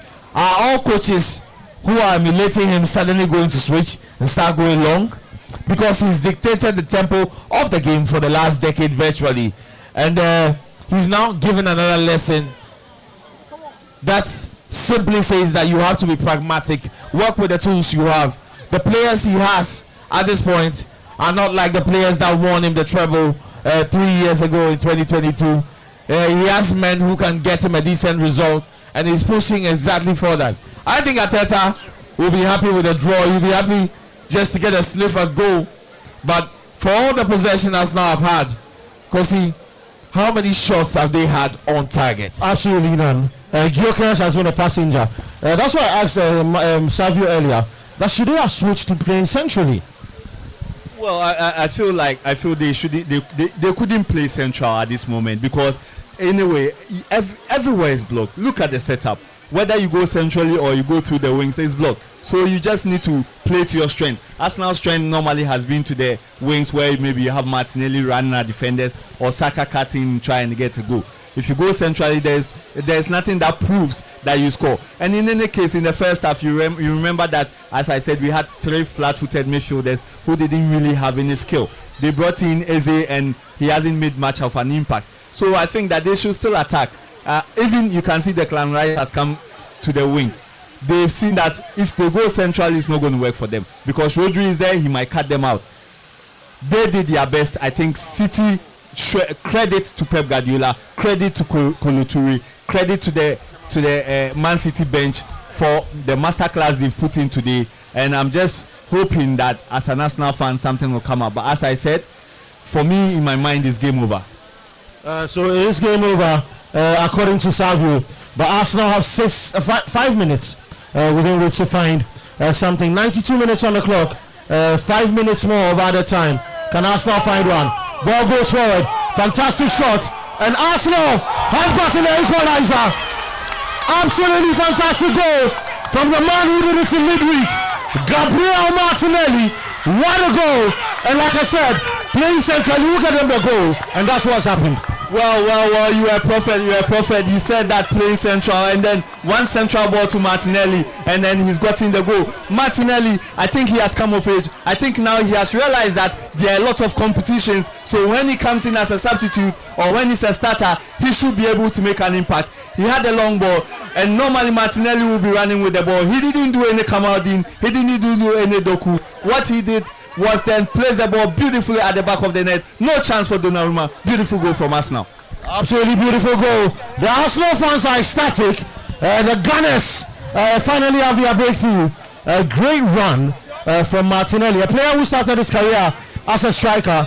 He employed those instincts, chipped one over a mounting Donnarumma. What a goal. He came on in midweek against Athletic Bilbao and got the decisive goal for Arsenal. And now he's done it again.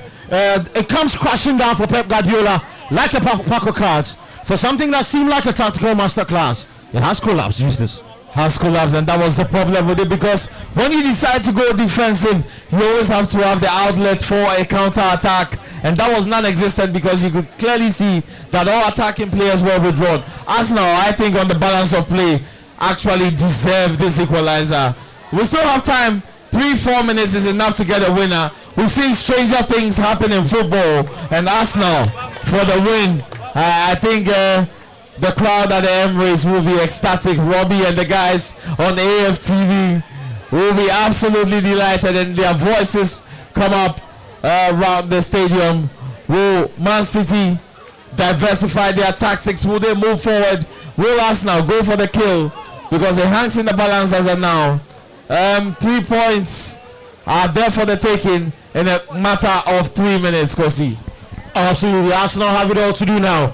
Can they go on there and get the winner in 3 minutes? Man City now are looking to press from the back, but Arsenal threw a very cheesy, but the ball is won back. But like I said, you see, if Eze was central, right, instead of drifting to the left, and a lot of those balls up the top or through the center line were there, they would stretch the City back line more.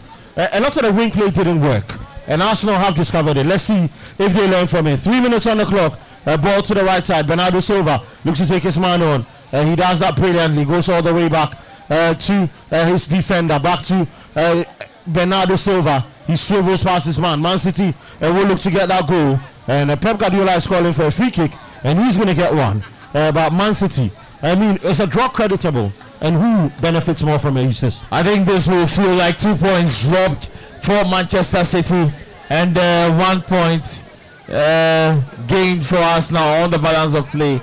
But I think it will be more crucial if Arsenal were to get the winner in this one. This is a game where I think from the off, Arsenal had it under control. They should have won. The early goal they conceded probably disrupted their plans, distracted their pattern of play. However, they have come into it wonderfully and have to make sure that this goal counts for something come the end of time at the dawn. Ball goes into the box, and Man City get a second goal. Headed in. There's no focal point, and Arsenal will clear, but Man City are piling on the pressure. Arsenal on the counter attack. It is 2 against 4. Arsenal will take it. Martinelli on the left. He is shrugged off the ball so easily, and Man City will recycle possession. And now they are looking to play up to front, but there's nobody, and Arsenal would hold that on and look to recycle once again. It's 1 minute on the clock. Eustace, I mean, do you think anything dramatic would happen? 60 seconds is a lot of time in football. Injury time, and we can tell that they are pushing for it. Man City have had to alter the system a bit, come out from the back, because that low block was inviting a lot of pressure. They themselves are looking to see whether they can poke one in, but I don't think there's a genuine intent to win all 3 points. I do think they're comfortable pragmatically with a 1-1 result or a 1-0. They are slowing the game down to a walking pace, absolutely pedestrian. That tells you their intent at this point in time, winning the tactical fouls and trying to keep the ball for as long as possible, Kosi. One substitution, that means an extra minute or probably another 30 seconds of play. Is Arteta throwing the kitchen sink at Manchester City? Yeah, I think what he wants to do is he wants more height in there. So he's bringing on Mosquera. He wants more height. So he's taking off GB Mendy and bringing on Mosquera. He's going to launch a long one forward probably. But this is the last 2 of the dice, surely. Yeah, this is the last 2 of the dice, and Arsenal should defend with all their might, because I mean, if this goes in, it's game over. I'm grateful that Arsenal has been able to get the equalizer. In one mind, I was saying it was all over. In another mind, I was doing the comparison to the Manchester United game where I said that it's not over until it's over. Arsenal has proven that in recent times they are a title challenging team, just like City, just like Liverpool. They fight till the end and then they at least get a point where everybody thinks they are losing a game. Fantastic display of soccer artistry from both sides. Arsenal today showcasing their attacking prowess, and then Pep Guardiola miraculously also showing his defensive prowess prior to that mistake that led to the goal. It's been good football from both sides, appreciated football, wonderful game. This is the Premier League, and this is why we love the Premier League. Absolutely, this is why we love the Premier League. And any moment from now, the final whistle should go at the Emirates. Pep Guardiola will walk away with a point. But Eustace, would it be a point you'll be happy with?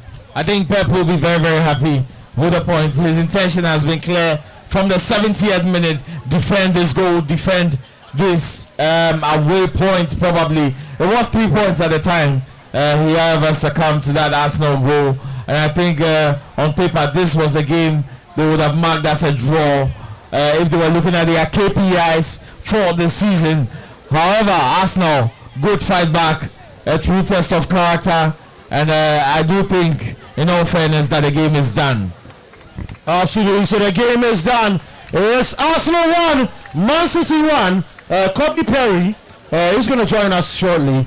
He will speak to everybody, the Arsenal fans, the Man City fans, the Kotoko fans, and everybody here with regards to what they feel or how they feel about this game.